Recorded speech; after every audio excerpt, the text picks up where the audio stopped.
What's up, guys? This is Anthony with themovieblog.com, and I'm back here with another video.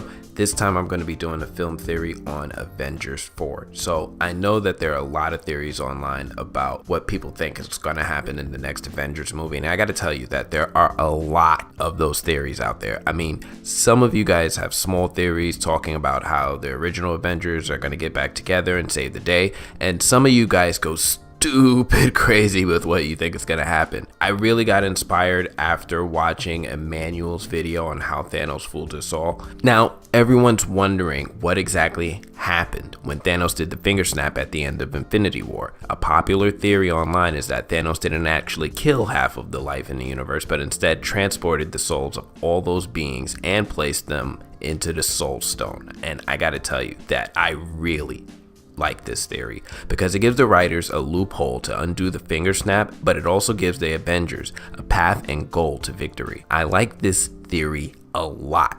I just don't agree with it.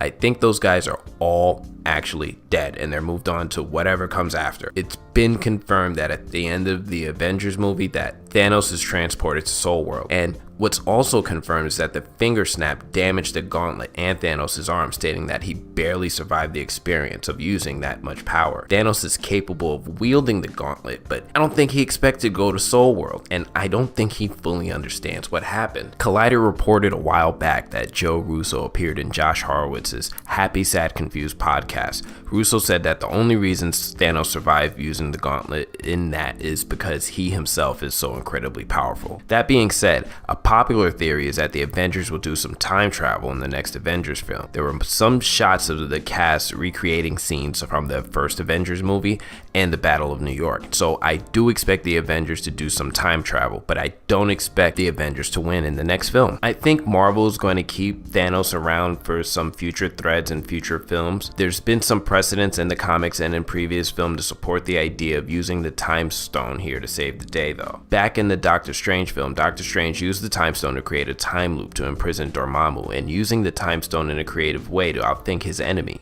Clearly, Doctor Strange is a lot more matured and experienced with his abilities as Sorcerer Supreme during Infinity War than he was in his own movie.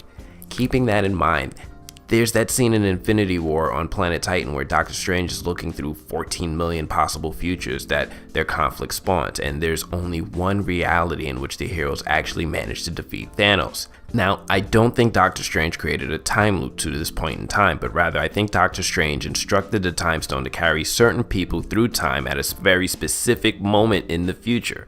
Now, bear with me for a second and hear me out. There's a storyline in the Avengers comics in which Captain America and a few Avengers are carried forward in time to the far future, but make stops at different time periods along the way before reaching their final destination. This story takes place during Jonathan Hickman's run on the Avengers titles, and that was part of a larger narrative involving the destruction of all the Infinity Stones except the Time Stone, including all of realities and so on and so forth. Now, I'm not going to get specific into that. I might save that for another video.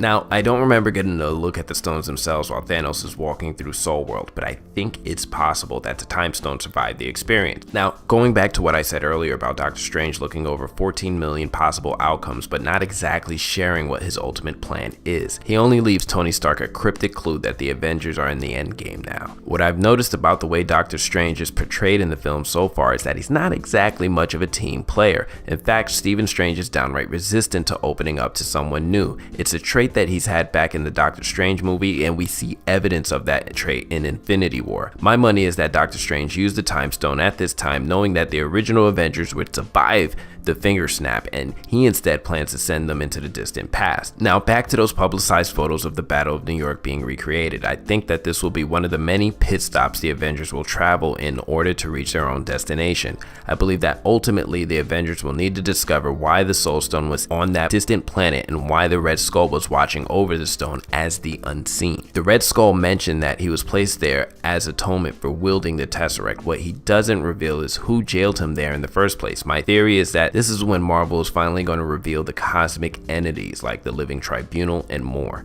Such beings existing aren't out of the scale of what we've seen in the Guardians of the Galaxy movies with the Celestials, living planets, and Watchers. I believe that during their trip back through time, through the decades, that the team will make stops and visits to personal moments in the Avengers' lives. Each Avenger has had a scene or two throughout the years showing moments of their upbringing and their relationships with their parents. We saw Tony Stark with his parents during Captain America Civil War. We saw hints of the Red Room program that Black Widow grew up in, and we saw moments with Peter Quill with his mother and his father. I believe that a member of the team will be lost at each of these moments, similar to what happened in the Avengers comics when Captain America was thrust forward through time. During each of the stops, one of the Avengers on Captain America's journey had a soul-searching moment that for some reason made the time stone leave that person behind from the rest of the journey. I believe Marvel is going to have a moment to tell a familial story of parents and children. I won't go into detail about what I think will happen with each Avenger, unless you guys want me to. You know what? Do me a favor. Let me know if you want me to make another video and go into detail as to specifically what I think will happen to each Avenger. I do have evidence to support them all. I think ultimately that this is going to end with Captain America going back to World War II and revisiting that moment from the first Captain America,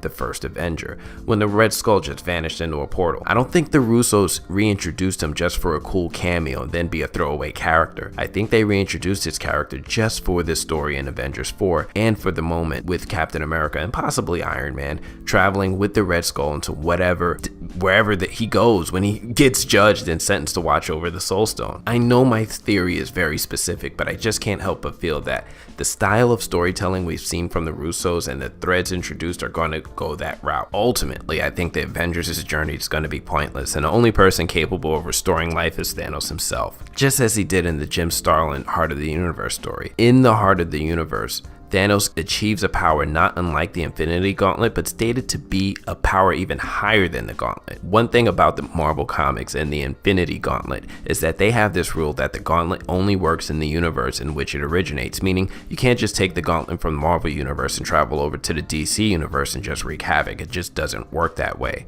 In that story, Thanos achieves the Heart of the Universe, which gave him power over the reality of the Marvel Comics universe as well as other variations and alternate realities native to the comics. He destroys everything, all of it, and is actually talked into restoring life by Adam Warlock. Now, I think the Russos are going to use that story as inspiration, but rather than Adam Warlock talking Thanos into restoring and recreating reality, I think it's going to be childlike Gamora that was introduced in Infinity War. There's a chance that Marvel will introduce Warlock, but they already said that they're not going to do it. In an interview with comicbook.com, Joe Russo stated that Adam Warlock is not showing up in our stories. Look, our job, as we said a million times, is to tell the story of the Marvel Cinematic Universe, not to do direct adaptations of the comics because we're comic book fans. I have no interest as a director in telling a story that's already been told or seeing one that's already been told.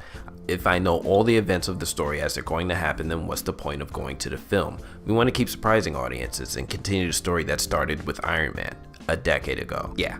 No Adam Warlock. Ultimately, I think Doctor Strange saw the act of giving Thanos the Time Stone and allowing him to end half of all life in the universe as the only way to ultimately save everyone in the end, with Thanos learning whatever lesson Gamora teaches him. I believe that lesson or many similar things will be reflected to the viewers with the Avengers' own personal journeys through pivotal moments in their lives while traveling through time with the spell Doctor Strange cast with the Time Stone. I'm wondering if they'll stop in the 90s and meet Captain Marvel and warn her and Nick Fury about Thanos.